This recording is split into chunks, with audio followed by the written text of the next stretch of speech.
For the last 2 weeks, the government has been under fire following the enactment of the VAT Act, which has increased the cost of basic goods and services in the country. But the state now says the new law was not to blame for the price increments, and instead consumers were being exploited by unscrupulous traders. So who is to blame for the current state of affairs? Adelaide Changole has the details. The first week of September came with a new twist as Kenyans were presented with a price shocker thanks to the enactment of the VAT Act.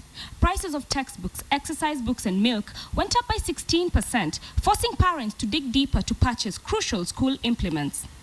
But now the government says the VAT has nothing to do with the price increases and blames retailers, terming them unscrupulous. We have further noted that such traders have, without reasonable cause, adjusted the prices of basic commodities such as wheat flour, maize flour, bread and medicaments, yet these commodities are exempt from tax.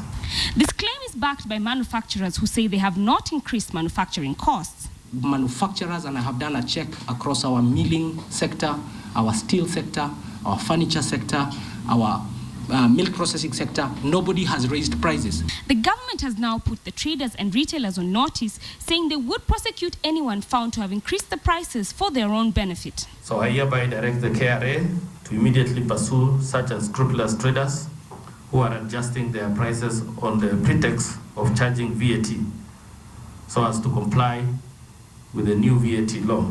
And any trader who will be found to be contravening the provisions of the new law will be liable to prosecution and penalties under the law.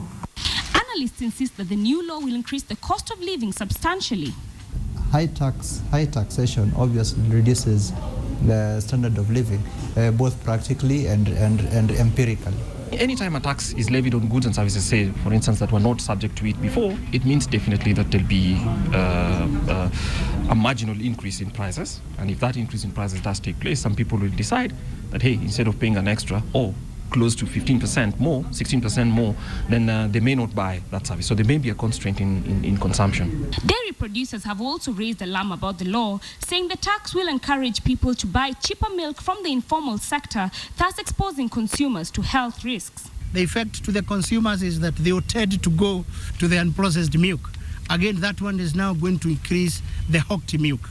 And the biggest losers will be the Mwananchi, who will see the value of their money fall. In fact, it has affected us so much. Believe me, it's hard. It's very hard. Maybe it's better for the high class, for the middle and low class, not comfortable. After weeks of recrimination, both the government and the manufacturers have absolved themselves from blame, leaving traders holding the ball and the blame for the recent price increases. And on this, the traders have received the strongest warning yet: cease and desist or face the full force of the law. Adelaide Changole, KTN.